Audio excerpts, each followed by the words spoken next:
Welcome to Vegas Circle with Paki and Chris, and today joining the circle with us at Bottega Exchange, we're excited to have a former NBA player, CJ Watson. He played 10 years in the NBA and is now an author of a new book called CJ's Big Dream. Just read it this weekend to my kids, man. It's an awesome book. Got a lot of nuggets in there, and welcome to the circle, man. We're excited to have you. Thanks for having me, y'all. Thank you for joining us. CJ, big fan. Appreciate it. Just to start out, man, you're a Vegas legend, man. We'll talk a little bit about ball. No, you humble man. So, but you a point guard for a while. But before that, where did it start for you, man? I know your parents, great people from Tennessee. How was it growing up for you? It was fun. It was different.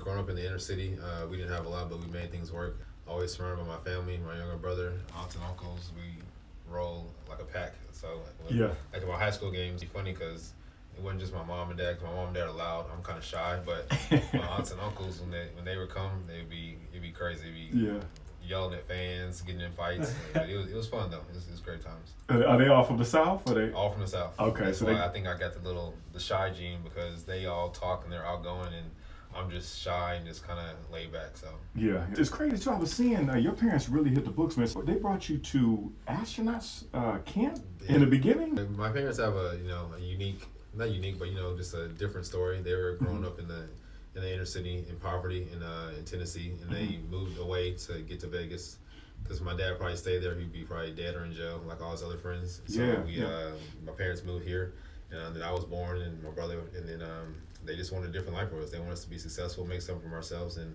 just have a different lifestyle than what they had growing up. So it's a real different story, but I'm glad it happened. Do you have anything lined up when they came here, or they just came here second opportunity, ready to go? We probably have to have my mom and dad on the podcast. Yeah. They got so many stories they can tell you, but I think my mom's mom moved here first, then her son and daughter came, and then my mom came, and they all just came. So got you. There was no plan; they just came. What was it like for you growing up here and going to school here and ultimately going to Bishop Foreman and kind of? It was fun. Everyone always asks me, well, how was it growing up in Vegas? I'm like, we don't live in casinos. We don't live on the Strip. There's neighborhoods. There's everything that you guys have. We have the same thing, but it was just fun. I just tried to play basketball to stay out of trouble. And eventually, as I got better and better, I figured out that was pretty good and I could make something of myself. So just kept playing. What would you say is the most valuable lesson that you learned growing up? Just to always work hard. If you work hard, good things will come to you, and just work hard for your success. And that's what I did. Just kept my head straight on, tried to, and I just kept working. One thing I learned as I moved to Vegas is that there's so much homegrown talent here. Yeah. It's kind of crazy. We started doing this podcast, interviewing a lot of people who were born and raised and kind of grew up. What do you think kind of contributes to that success growing up in Vegas? As Vegas, I think as athletes, we don't get the respect that we deserve now, and because we can play, kind of under the scene, in the spotlight because of all the bright lights and the casinos and stuff like that. So there's definitely a lot of talent. A lot of talent doesn't stay in Vegas. I feel like they always go outskirts and go to college and stuff like that. But there's so much talent here. Older generations, newer generations, even now, like at Gorman. Kid at Coronado, there's so many great players in Vegas. It's like high quality talent too. It's like almost superstardom levels. Yeah. Especially now with social media, it's just crazy. Have you seen any of the games with Bishop Gorman this year? Not this year, not yet. Okay. I've seen a couple last year, not this year. You paid attention to Mwani Wilkinson by any chance? I like his game. He's athletic. Actually, one of my old teammates, he's the head coach at Vanderbilt, Jerry Stackhouse. He was trying to get him, but I guess he went to LSU. So but he loved Mwani. That's a good. Tim, his father, man, is a good friend of mine. It's a real good dude, man. I'm happy for him, man, because he's worked his behind off. Very talented. Yeah. So, did you always think you were gonna play professionally? Because I know we're gonna get into the dream, of course, but did you know? No, I didn't know, man.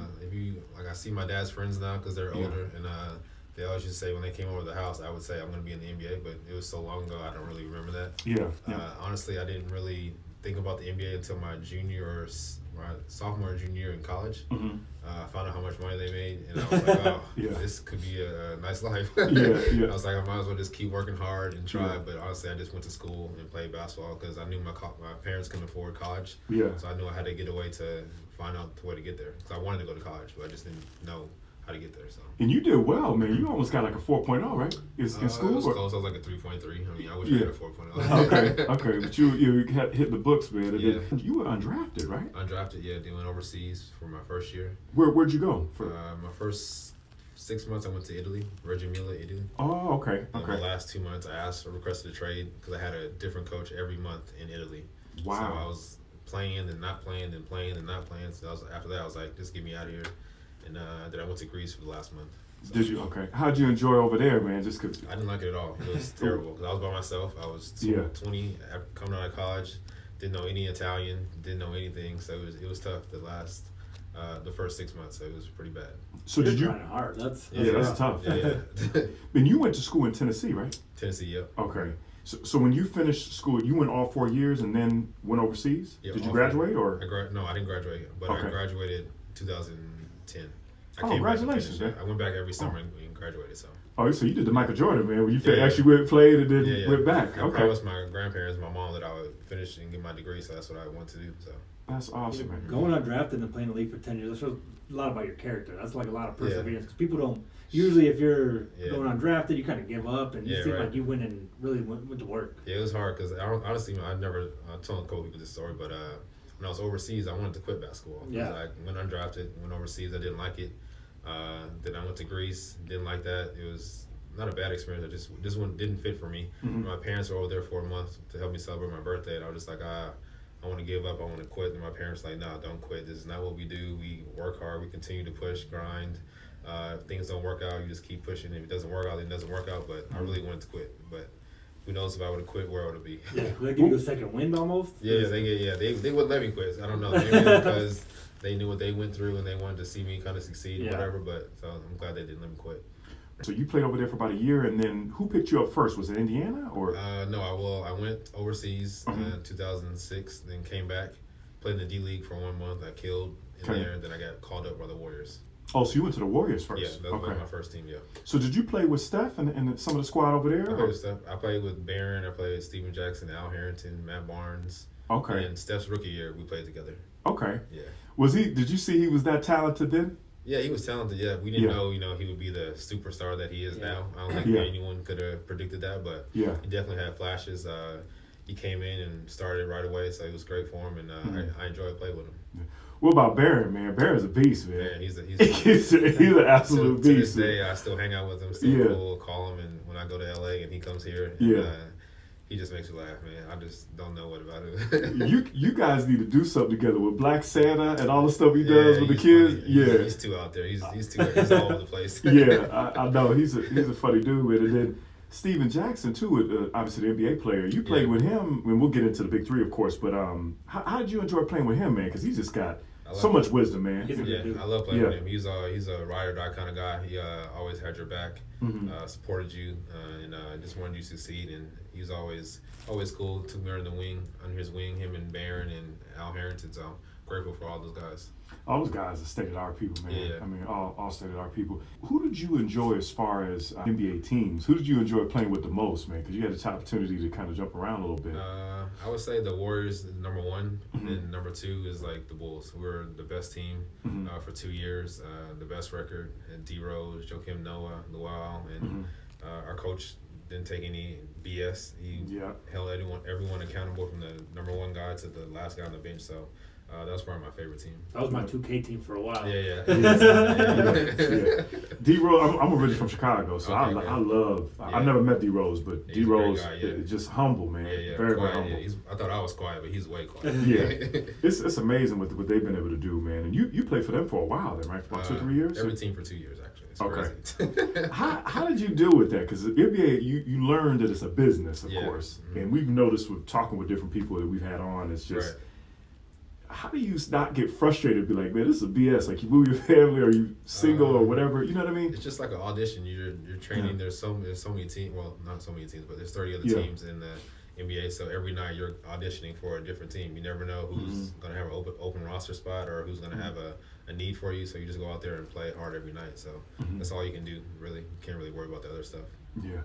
With everything going on, man. I mean, it's I gotta ask you. I mean, with Kobe, what you played against Kobe? I know you have him in your book. You know a lot of the wisdom with that. What did that impact have for you? It was big. He was an idol to me. I don't like to say the word idol, but he was someone I looked up to.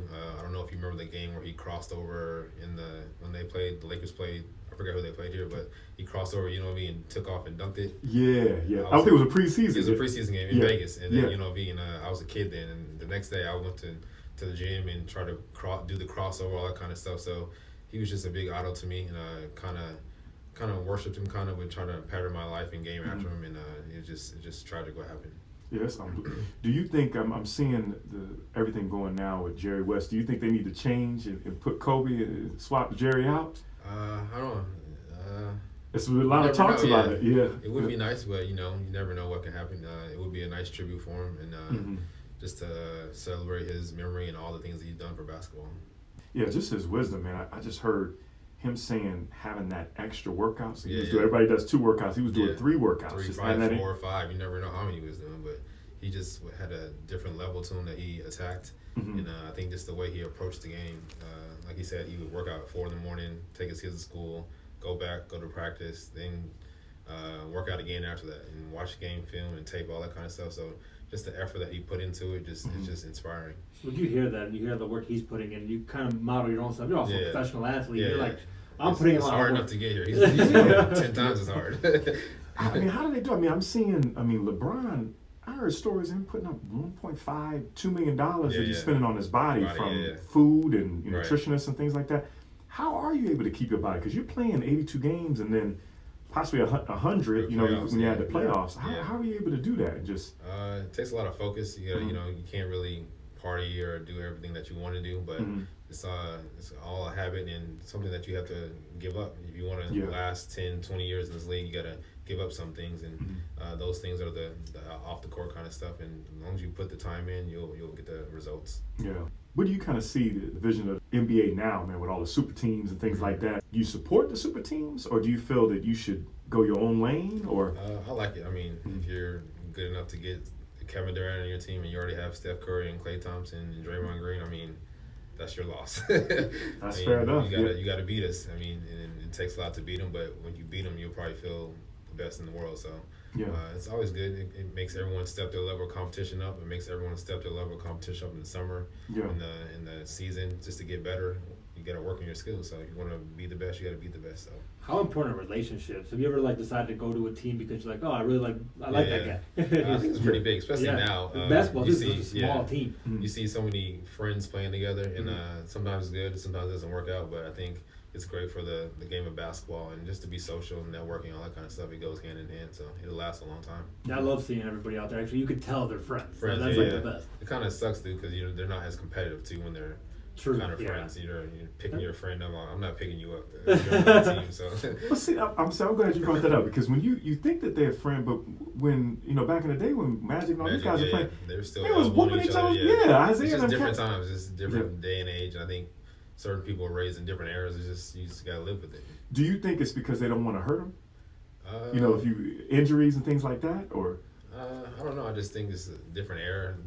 Like a lot of my friends would say, this era is soft. So I mean, which is probably true, but can't say that these days. People get sensitive. Well, we're gonna get into that too, because of Charles Oakley. I got questions for you on Charles Oakley, because that boy was bullying everybody. He's still a bully. Yeah, I know. He's a beast, man. So, who is your top 5? So your starting 5 of all time ever? In no order. I mean, Magic is one of my favorite players. I gotta throw Kobe in there. Jordan, Tim Duncan, and Shaq. That's a big squad, man. I mean, Bron's like my 6th man. Okay, so. I can see that. How come Shaq compared to like Elijah Watt and all these cats? Nobody could guard him. When he was a Laker, he was unstoppable. Drop step, he's dunking on everybody. He was still agile. He can move. I mean, he's just unstoppable. I feel like he's underrated a bit. For sure, yeah, for sure. I used to watch him play. He was kind of boring a little bit watching him, but he just constant putting up points. And then my argument is also like, who Wilt and Kareem playing against? Yeah, sure. They weren't playing against really 6'10", 6'11", 7-footers like Shaq was, and still he was still bullying him and beasting him and all that kind of stuff. So, that's a good point. Kareem is still number 1 in points. So I don't know. Hard to argue that. It's hard to argue that one. And he played for so long, man. Right, it was consistent for that long. So it's amazing too. Just talk about Magic a little bit, man. If you pay attention to what he's doing just offline with business, he's just unbelievable. Inspiration also, Have you met him? Once or twice, He's a good guy. Talkative guy, charisma. He's always energetic, so he's a great guy. That's awesome. So with transitioning from the NBA, you went over to Turkey. Was that just this past year? Or 2018, I think it was. Okay, so 2018. Yeah. How did you enjoy playing over there? It was cool. I just wanted to continue playing. Wanted to see if I still had it. You balling out, man. Yeah, I think I can still play now, but you know, my limbs don't really move like that. I need a lot of ice. But it was fun just to go over there, see a different country I've never been to, enjoy a different culture, and just meet some new guys and befriended some guys that I probably stay friends with forever. So it was cool. Are you still playing for the Big Three? I saw this past year you were playing for the Killers Three, right? Killer Threes, yeah. Killer Threes. I'm sorry. I played last year, so hopefully I'll play again this year. We made it to the championship game last year, so we got some redemption to come back and try to win the championship. And you partnered with Steven Jackson again, right? Yeah, You're partner. Yeah. So what was that like, playing with him in the NBA and playing, you know? It's fun. He's still the same. We're both a little older. He's a lot slower. He still has it. He can still play, but it's all fun. What do you think the difference is? Because you running down the court compared to paying that half court setup. Yeah. Is it the same or? It's the same for me because I grew up honestly playing 3-on-3 at Dula with my dad and all his friends. Good point. Yeah. It's way more physical. In Dula, it's pretty much the same as Big Three. It's prison ball. They foul the hell out of you, and there's no fouls. You can't call anything, or they'll look at you crazy or tell you to get out. So it's the same for me. I wasn't anything different, so I was pretty much used to it. It's funny seeing Gary Payton, man, because Gary Payton just be talking crazy to everyone. Do you ever see Gary Payton and Charles Oakley go at it? Because their cats would be hilarious. Yeah, it probably would be. I've never seen it though, but that'd be one for the. That's what I want to see. Because between Charles, I plan to be a fly on the wall for that one. Man, what's it like getting coached by Charles Oakley, man? Because he's got so much wisdom. It's fun, man. I didn't know what I was getting myself into at first. I thought he'd be more talkative, but he really has a lot of knowledge. He knows the game, and he really wanted to win. He didn't want to lose at all, and I think that's what got us to the championship game. With him being the coach, and the players also wanted to win also. Yeah, it's going to be interesting to see how that's going to transition. I enjoy it. I think it's coming on the fourth season. Fourth season, yeah. Yeah, and I went to one of the games when they had it. I know they do a full tour, but it was impactful, man. I hope it keeps going. The energy's great. I mean, they got the whole event, and I think the new rule will probably make it more fun for fans also. What is the new rule? I think you can play like 1-on-1. So like if someone calls a foul and the coach wants to challenge it, you can pick a player or something like that to go 1-on-1. Oh, that's pretty awesome. So it'd be pretty cool, yeah. Oh, that's gonna change. That's gonna change the game, man. This gonna be a lot. Do that for All-Star, Man, I would love to see that. Yeah, Giannis versus LeBron. That'd be wild. Yeah, it'd be crazy. Yeah. Do you think people will go for that, or do you think like the players really? Yeah, as long as no one gets hurt, I think it'd be fine. Yeah. That's gonna start some stuff because I know between Kyrie and all these cats that was talking crazy before with the 1-on-1. That the fans will be screaming, follow. Right. Yeah. Change the whole setup. So that's great. So. Hopefully this year you'll end up playing with them. When does they do a tryout, right? They do a draft, or how does that work? Tryout and draft. I think it's end of April, maybe. I think. Okay. So and then season starts. I think end of June. And how long does it go for? Yeah. Just 10 weeks. 10 weeks. Okay. Yeah. So like June to like August. That's great. Yeah. So it's fun. Yeah. That's great. So just kind of transitioning a little bit about business ownership. Know a lot about Quiet Storm Foundation. You guys are doing some amazing stuff. I know we can get into some of the dates and everything. Are you guys 10 years this in the game? This is the 11th year. 11th year? Yeah. Okay. Can you share with the listeners what Quiet Storm is and what you guys are doing? Quiet Storm is a foundation founded by me and my parents in 2009, I think it was. We just wanted to inspire kids, give them hope. Especially coming from the inner city. That's where we hold our basketball camp at Doolittle every year because that's where I played and that's where I became and kind of got my game kind of so. And we just want to give kids a chance to believe in themselves, to do the things that they want to do in life. So the sky's the limit. There's no bounds or limits to what you can do and just reach for your goals pretty much. And I saw with Black History Month, you guys are doing a student essay contest and a luncheon so they can actually apply for that. So that's great that you put the books behind it. They can actually, win, which is awesome. So and then we take them to DC, I think, this year. So to DC? Yeah, they go to DC to meet to the White House, the Assemblyman. What ages are they doing? 6th to the 8th grade. Okay, awesome. That's great, man. To be able to do that. So you guys are really putting it in, and they be able to do that. So it's fun for them. Are you guys doing any camps too, or? Yeah, we have a free basketball camp we put on every year called Hoops for Hope. Okay. Doolittle Community Center. Okay. End of July. And so summertime, okay. Summertime, yeah. And we have an out-of-school program every second and fourth Saturday at West Preparatory School. Okay. And we teach them how to make healthy food, smoothies, stuff like that, granola. Then we have a health instructor come in, teach them about fitness, and then we also have a STEM unit also where they, like last week they did a crime scene. Some of them wanted to be doctors and lawyers and investigators, so we mapped out a crime scene for them, and they had to figure it all out and find the answer. So it's pretty cool. So it's multiple facets. Not just facets. Yeah, just trying to get kids open up their minds and be responsible, and also just have a big imagination. So that's awesome, and especially that you're talking about the health and the food. Yeah, because the food right now is what's killing us. Yeah, especially inner cities. Yeah. We don't know what we're eating, so we're just eating it. Yeah, that's great that you guys have a nutrition come in. We went to an event before, and they were just talking about just juicing, you know what I mean, for the kids, and it's great that you guys are doing that because the kids need to hear that, and they need to hear it from you. You know what I mean, to be able to see it. So, what do you want your brand to represent? Because you obviously built an amazing brand. Just positivity. Just to hence the title. To dream big, shoot for the stars, and just let your imagination run wild. You can do whatever you want in life. It doesn't have to be a basketball player. You can be a doctor, a lawyer. You can be an entrepreneur. It can be whatever you want to be. So we're just trying to make kids see that everything out here is reachable and attainable. And then what actually made you write CJ's Big Dream? Did you just come up one day and you're like, man, I got to do it? Or? Yeah, I was just sitting on the couch one day and saying, I want to write a book. I want to still inspire kids because I'm not playing basketball anymore. So what other way to try to inspire kids besides reading? I mean, a lot of kids love to read, or they should be reading. So and why not put it in a book to see a story like myself, and then make sure they know and understand what's to come from it. So.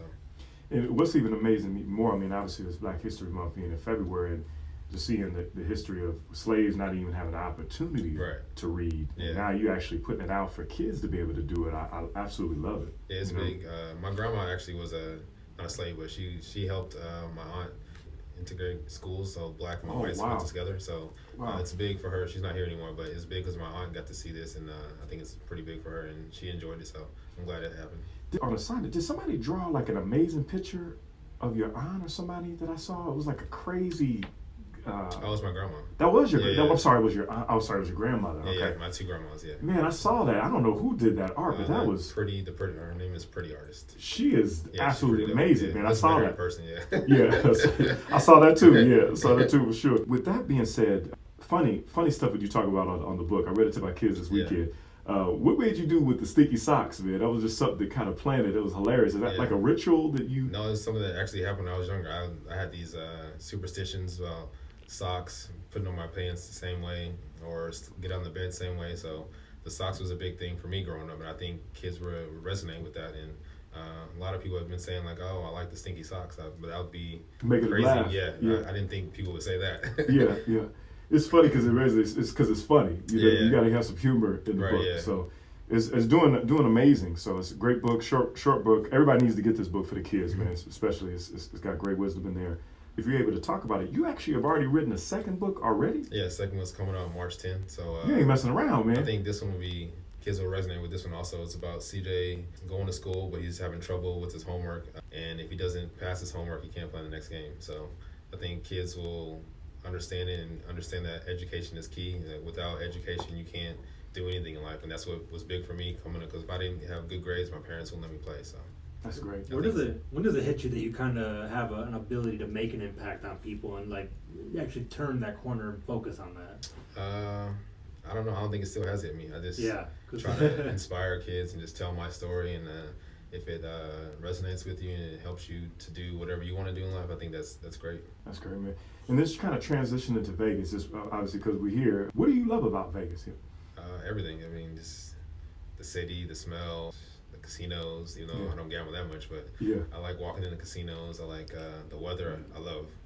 People say you can't live here because it's so hot, but I'm just so used to it. I've been a kid playing in the heat, and I always loved it. So there's nothing I would change for the world. Yeah, how hard is it playing basketball in the heat when you're kind of outside? It's not hard at all. It's easy because you go get the hose pipe, you spray some water on you, and get back out there. That's great.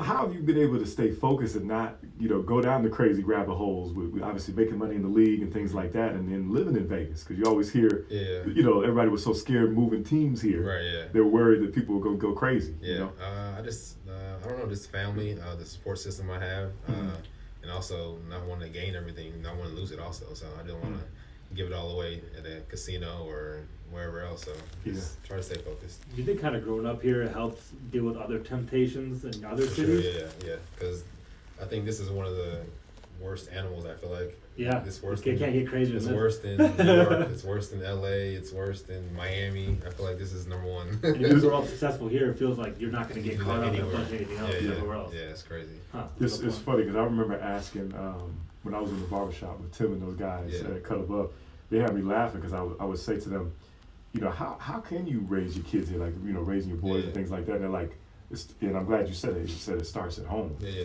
And you were talking about education with, you know, with CJ's big project coming up. And I'm glad you're talking about the homework because that's where it actually starts at, is actually doing it. And the homework nowadays, man, in elementary school, they started kindergarten, they're getting books full on, unbelievable. My daughter's 3, she has homework. I'm like, I don't understand it. Well, my son is crazy. They're doing a project right now. They got to do a full-on presentation at 5 years old. Oh, wow. And you're like, he's 5. Right. But it's great that you're putting those nuggets in now, you know, to be able to do it. Yeah, So. I'm just trying to start them early. That's where it starts at. If they get it now and understand that you can't do it without being successful now, then they'll easily transition later. So That's great.